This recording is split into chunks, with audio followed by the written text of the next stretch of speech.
येन श्रीगुरवे नमः। श्रीचैतन्यमनोभीष्टं स्थापितं येन भूतले स्वयं रूपः कदा मह्यं ददाति स्वपदान्तिकम्।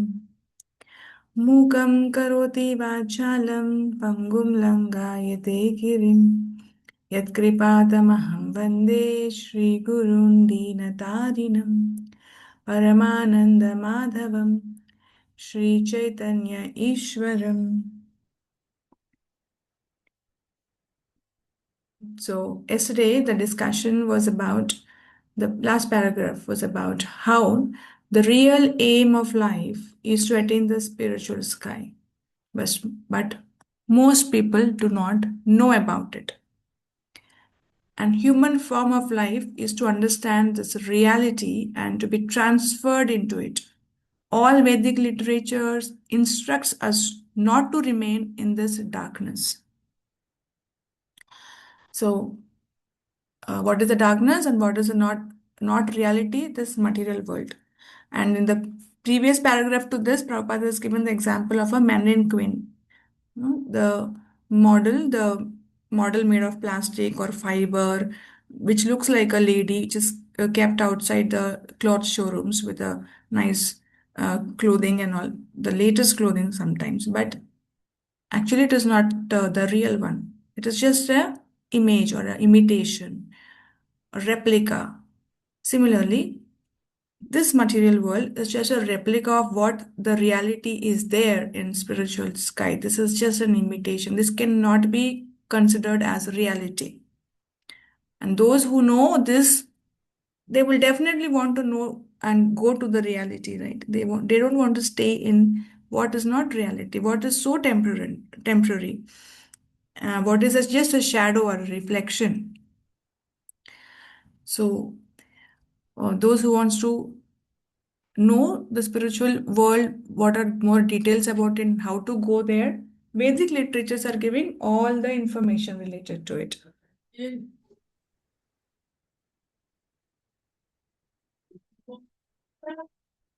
So, and also says most people do not know. Few people are trying to know, right? Now, so those few people are who have got this experience from many lifetimes and who has got the mercy of the Lord to get this information.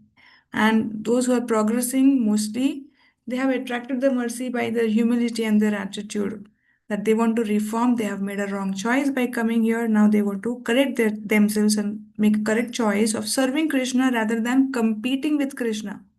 The conditioned soul is not meant to enjoy senses. The soul actually is meant to serve the senses of Krishna. But we see here, everyone has made a wrong choice. That's why everyone wants to serve their senses. And everyone wants to actually compete with Krishna. Krishna, we are not going to serve you. We are going to serve our own senses. Why should we serve your senses? This kind of rebellion nature led to the soul to come to the material world. And here, what is happening is the conditioning of the material nature is that and they are thinking that okay, maybe this particular sense I have enjoyed in certain particular way, so maybe that there is no sense that I am not satisfied, let me try another sense and another way, and this way it is getting entangled more and more and more, and the anarthas of no, the greed, the lust, and these are increasing more and more. But some of the souls, they come to this understanding. I have tried all the ways, all the possible ways to enjoy my senses, but it's not working. And I have tried to get rid of the suffering by just meditating and merging into the Brahma Jyoti. I went there also, and still I have not experienced Ananda. That factor I was not experiencing. Then they realize and they want to know how to practice their constitutional position of being Sat, Chit, and Ananda. That is only possible by serving the senses of Krishna, being in the association of Krishna. Hearing to Krishna is also serving through our ears, hearing about Krishna. We are serving him through our senses and serving his senses. Through our senses, serving his senses. So this will give the ultimate happiness. This conclusion, when the soul comes to gradually, then they are more interested about um, these are the few souls who are interested, and Krishna definitely showers more mercy on them by creating situations and creating particular uh, ways or sending them association. All this is then Krishna takes control of such souls for them, and otherwise they are under control of Maya. Maya also takes nice control, right? Maya sometimes allures and says, yes, yes, you can remain here. You can still try one more sense, one more way. Okay, this husband or this wife is not suitable. Just part ways and try another person. All these kind of ideas, the mind will keep, the Maya will keep through minds. And then once we fall into that trap, Maya kicks. That's what we say as the sufferings of this material world. So both the things Maya will do when we are in the control of Maya, but when we want to get under the shelter of Krishna, Krishna takes control of us and sends the right association, sends the right informations and right situations. He plans it in a way, and then also sometimes his situations, the situations planned by Krishna are also little painful. Hmm. Like how we saw the example of Vidura when he was insulted by Duryodhana and asked to leave. He was thinking, this is planned by Krishna, this is planned by his internal energy for me. And Duryodhana, he's under the clutch of external energy. Maya is planning for him. He's under his Maya's control, and I am under internal energy, Krishna's control. So that's why Krishna is asking me to leave all this now and engage completely in devotional service. So I have to go to the right association. I will seek right association in the holy dhams. And he leaves on his Vanaprastha ashrama. He leaves to all the pilgrimage places. And there's a very nice description about what he does. And most of the first three cantos, second, third, fourth cantos are about Vidura, where he goes and what he finds, whom he interacts with. Mostly he is talking to Vidura is talking to Uddhava and also to Maitreya Muni. These talks are there. So all that is a part of Bhagavatam. So that is what Vidura does with his Krishna takes control of his life. We can see how Vidura is nicely guided, and Vidura also identifies that this particular misery that has come in the form of Duryodhana's insult, this is actually good for me. This is not designed by Maya. This is designed by Krishna, his internal energy, Yoga Maya, and he takes advantage of it. That is how few people they know the real aim of life, and they try to attain Krishna's lotus feet. And there was nice question like, what is the spiritual sky? Why is here in the shloka Krishna was talking that Paramadhama? My my dhama is Paramadhama, right? न तद् भाष्यते सूर्यो न शशांको न पावकः यद गत्वा न निवर्तन्ते तद् धाम परमं मम. First of all, once you go there, you will not come back. Yad gatva na nivartante. The one who reaches it never comes back to the material world. That way it is best place to be, right? So best is always called as param in uh, most is like how someone says you are very powerful, that way they will use a word parama balashali, something like that. So like how paramadhama is that which is the highest, one thing which makes it highest is one who reaches there never returns back here.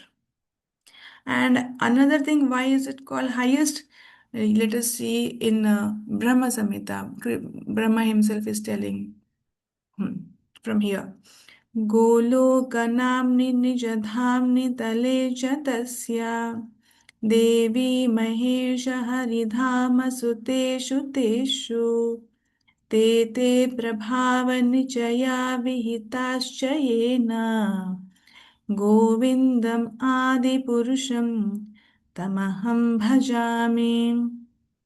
हाँ, so for the translation, Lowest of all is located, that is called Devi Dhama, which is this mundane world, this is material world, that is called Devi Dhama, which is the lowest. Next above it is Mahesha Dhama, about that is the uh, the place of Shiva.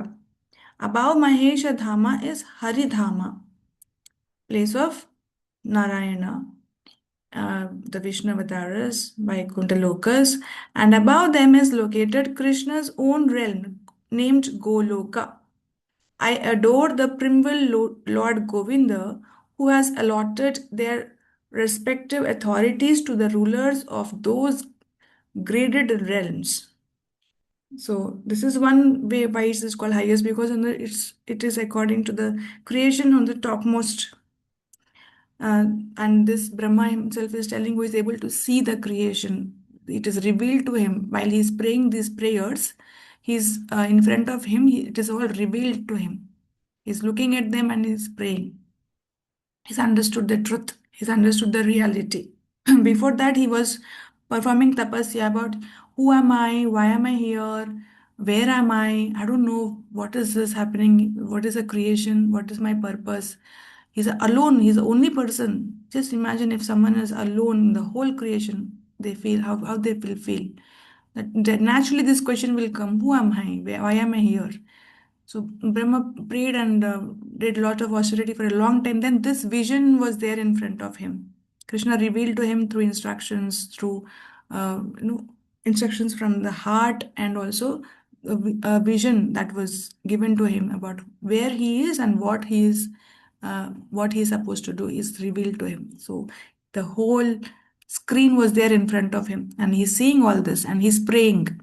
Okay, I see this, I see this, see this. Okay, Lord Govinda, and now I offer my obeisances to you. So here also the highest also means one on the highest platform. Okay, then coming to our reading today. Yeah. So one may ask, Mataji, you told that after many lifetimes we are coming from little experiences from little life, each lifetime we have come to this point now that we are getting association. Now Krishna is merciful to us, and we are of the few people who are taking the real aim of life to attain the spiritual world. But actually we don't remember our previous lives. We don't know how we came here. Is it that we have already learned our lessons? Do we have, or we are just beginning now? How do we know? Mm. So one thing is that uh, you may not remember the full experiences of all the full incidences of previous lives, but the lesson stays in a very subtle manner. The lesson stays. That is why people are different. People come with different mentalities, different natures, and different conditionings, and different definitions of what is success of their life, what is the purpose of their life. Different ideas people get from the experiences of previous lives only. So if someone is getting detachment and looking for a higher meaning, it means that their experience in the previous life has been such. So the soul is carrying that particular lesson or particular emotion, particular particular kind of thinking. The subtle body is carrying that, and now the soul is moving forward to his or her the real destination of spiritual sky. So for example, a child, when any child you ask, um, if you ask, will you go near the fire? They will say no. Why? Because it burns. How do you know? I tried once and it burnt. When you tried? I don't know, maybe in the childhood. Which date? What was that place? What happened? Do you remember? No, I don't remember that. But I know that fire is hot and it burns. And I know it by my experience only. But when, I don't know. When I got that experience, how I got burnt, I don't have any memory of that. But every child knows. I mean, everyone who is an adult now, of course, they know that as a child we learned this, that fire burns. But when, which day, what is a particular scenario in which you experienced this? No, I don't remember exactly. So similarly, the detachment of the soul is lead of this material world is leading the soul to the spiritual sky. But when the detachment started, in which particular circumstance, in which particular birth, what happened that day, we don't remember that. But the lesson is there. That's why few people are different from others because of their experiences, and they seek different informations and they desired to know more. And Krishna, sitting in the heart as Paramatma, sanctions those desires. Okay, you wanted to know more, I'll sanction it. So whenever you are ready, I will see the situation and send a particular resource for you. Maybe it is a book or a person, or maybe you are led to a particular place where you get that such association. All that happens by Krishna's mercy. And Krishna is also hinting again and again in the Bhagavad Gita, and hinting in the sense he's already kind of advertising. Please come to me. See, such nice place it is. There is no need for anything. No need for paying your electricity bills. Prabhupada says. Prabhupada says this in one lecture. There is no need to pay any electricity bill there. There is no need because in 15.6, Krishna himself is advertising, come here, stay with me. No taxes, no job, no running and earning, no electricity bill. So, any question till here? We should move forward. Okay. Who is reading this paragraph? The spiritual world is called.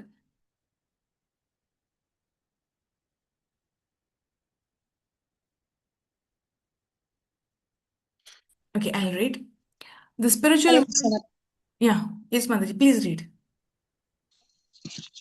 The spiritual world is called unmanifested because it cannot be perceived by material senses. Avyaktoksara iti uktas tam ahu paramam gatim yam prapya na nivartante tadhama paramam mama. That supreme abode is called unmanifested and infallible, and it is the supreme destination. When one goes there, he never comes back. That is my supreme abode. Bhagavad Gita 8.21. A great journey is indicated in this verse. We have to be able to penetrate outer space, traverse the material universe, penetrate its covering, and enter the spiritual sky. Paramam Gatim. That journey is supreme. There is no question of going a few thousand miles away from this planet and then returning. This sort of journey is not very heroic. We have to penetrate the whole material universe. This we cannot do by spaceships but by Krishna consciousness. One who is absorbed in Krishna consciousness and who at the time of death thinks of Krishna is at once transferred there. If we at all want to go to that spiritual sky and cultivate eternal blissful life full of knowledge, we will have to begin now to cultivate a Satchidananda body. It is said that Krishna has a Satchit Ananda body. Ishvara Parama Krishna Satchidananda Vigraha. And we also have a similar body of eternity, knowledge, and bliss, but it is very small and is covered by the dress of matter. If somehow or other we are able to give up this false dress, we can reach the spiritual kingdom. If once we can attain that spiritual world, return is not necessary. Yam prapya na nivarthante. Thank you, Mataji. Such a beautiful paragraph you've read. So our Aim is now to penetrate this outer space and traverse the material universe, penetrate its covering, and enter the spiritual sky.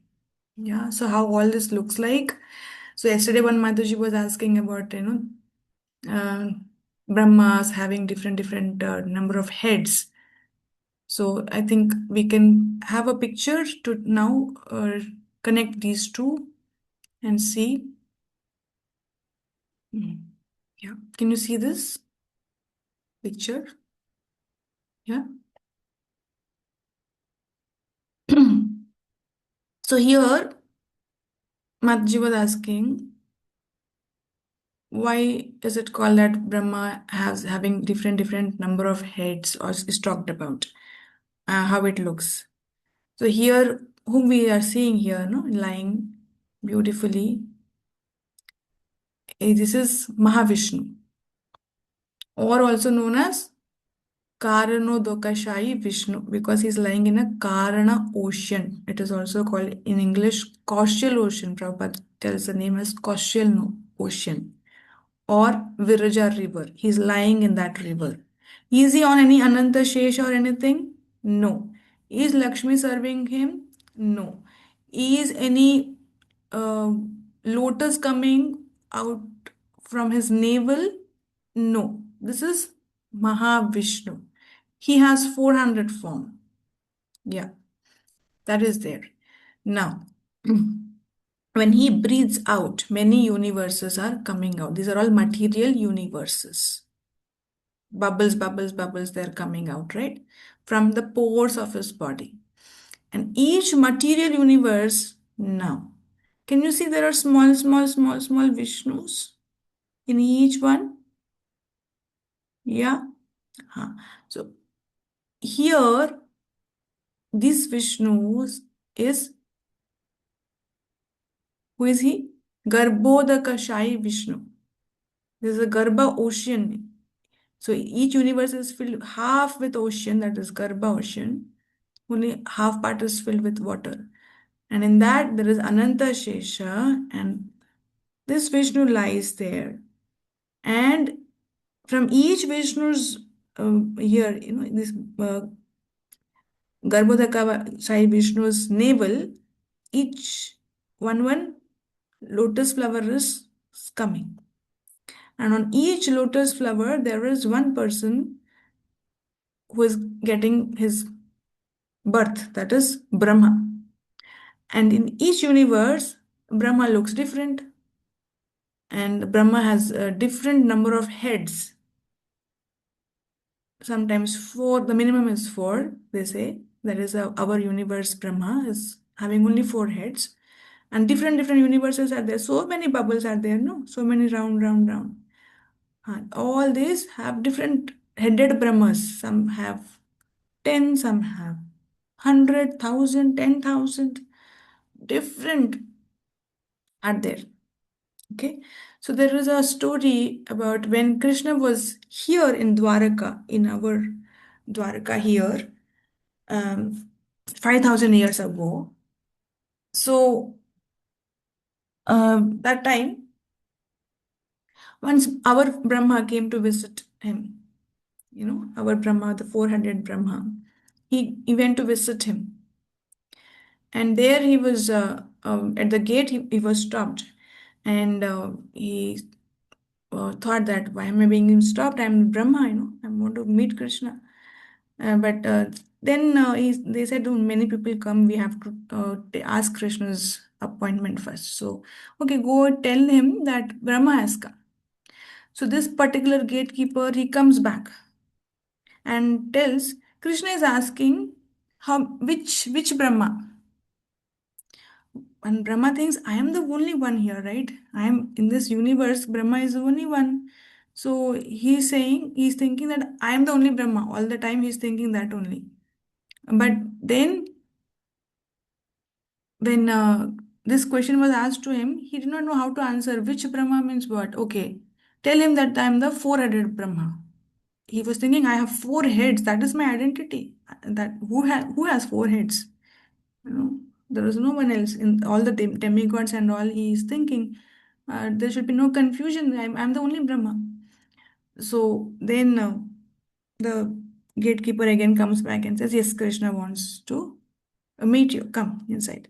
When this Brahma goes there, already there are many Brahmas in the meeting sitting with Krishna, and they all have more number of heads than him, even 1,000 heads.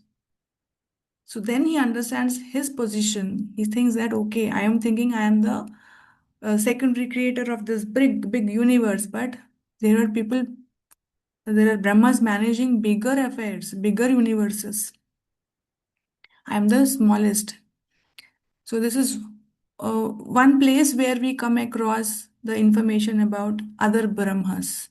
And of course, here, uh, other Vedic literatures, everything confirms the same. Whenever cosmology or creation is discussed in whichever Upanishad or Purana, this is explained about Mahavishnu and also known as Karanodakashayi Vishnu and Kshirodakashayi Vishnu. Okay, so this is what we were talking about when we talked yesterday about where the living entities go during devastation. During the partial devastations, they enter the body of this Garbhodakashayi Vishnu. In each bubble, they enter their own Garbhodakashayi. And during the final devastation, when Brahma also completes his 100 years, he's 100 years. That means our 311 trillion 40 billion years. That time, everything enters back into Mahavishnu. That is when he breathes in. He's breathing out, and these are created. He's breathing in, everything goes inside. So we all also enter into Mahavishnu's body that time. And during partial in annihilations, when this Brahma goes into sleep at night, we enter into Kshirodakshaya Vishnu's body. So in any way, both are called as Narayana. Why? What is the meaning of Narayana? Two meanings. Unless ayana means resting, okay, resting place, because both are resting, that is fine. And where they are resting, and in water, so that is why also it is called as, he is called as Narayana. Both are called Narayanas. Who is resting on water? He is resting on causal ocean water. He is resting on Garbhodaka ocean water. That is one meaning. And second meaning is where the all the naras take their rest. That means we all jivas. We also enter them, and there we are in the Supta stage till the new creation starts. We also take rest in him. So person who is resting on water, or next meaning is in whom all the naras, all the living entities are resting. Both ways is called as Narayana. Okay, these are all different forms of the Lord, and it is not that one Lord is doing a greater job and the other one is smaller, someone is bigger. Nothing like that. You know, the size and the form and the hands and the activities, all are transcendental. All are divya. Nothing is small or big. And particular jiva develops attraction for a particular form. That's all. And it is not that someone is worshipping a smaller form or someone is worshipping a bigger form. No. So, just to clarify, one question was there about uh, number of heads of Brahma. This is little confusing. So, we covered this point also. And now in our paragraph, it says we have to penetrate all this and reach the spiritual sky. You see, the rays are coming from above. That is the spiritual sky, which is self-effulgent. There is no sun. It is always effulgent. It is never dark. And here we need a sun. In each universe, there is one sun for that to eliminate. Okay, and our business now is to penetrate this and go there. That is what is the paragraph. So this picture solves both the questions. What is penetrating what, and about the Brahma, heads of Brahma also. Right. And next it is said in this paragraph, one more point is made about the Satchidananda body. Krishna has Satchidananda body and the soul also has a Satchidananda body. Right now it is covered by a dress, covered by dress of matter. So this is the actual problem. So whenever Prabhupada was asked about, Prabhupada, you don't, you what are you doing for the society? Feed those people who are poor, give them some good dresses, and cover their bodies. You Indians are so poor, help them in some way. But Prabhupada used to say that is not the real problem. The real problem is they are covered by the dress. That is why they are having. We have to find solution, permanent solution, not temporary solutions, right? So whenever a person is, say, drowning in an ocean, we don't think about, feeding him good food or giving him a good dress. Whatever little time he is there, let him enjoy. No, what we say immediately, come out of that place. We try to help that drowning man come out. So that is a thinking of these acharyas who have seen everything. The truth is there in front of him. The reality they know, and they are seeing it from that perspective. That by hook or crook, first of all, I have to get them out. Not that I think about making them enjoy wherever they are. Okay. So now, next paragraph is going to read.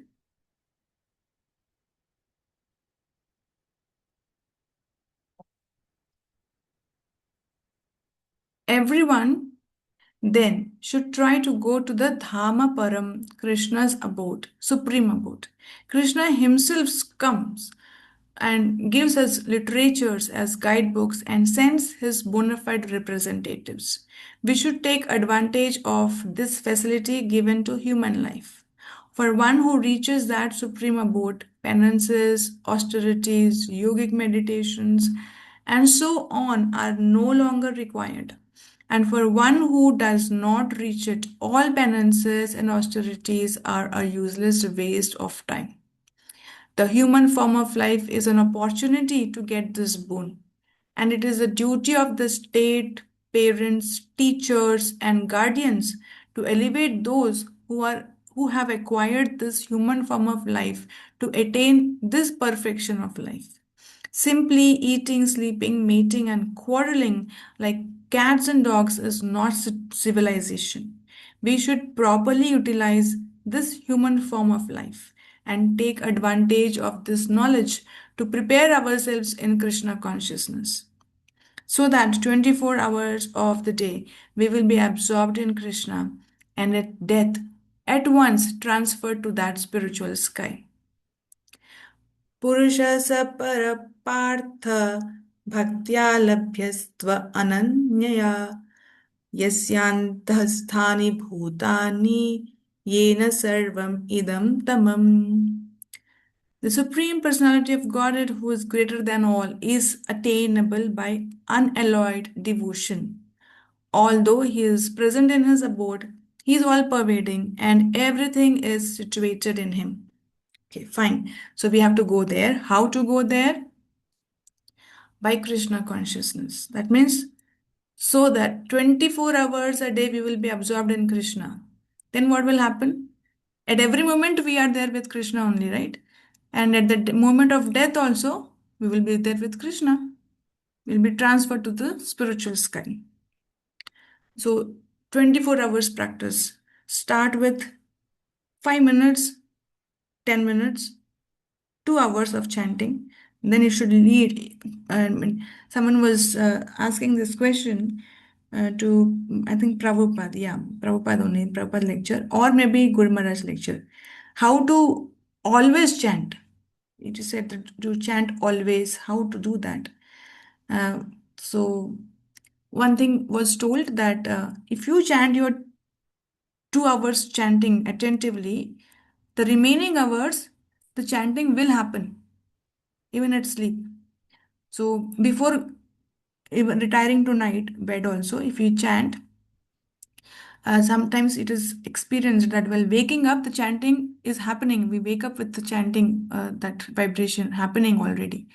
That is a practice. If 2 hours are chanted very nicely, attentively, focused way, That means hearing the mantra that we are saying. If you are able to hear that, that is attentive chanting.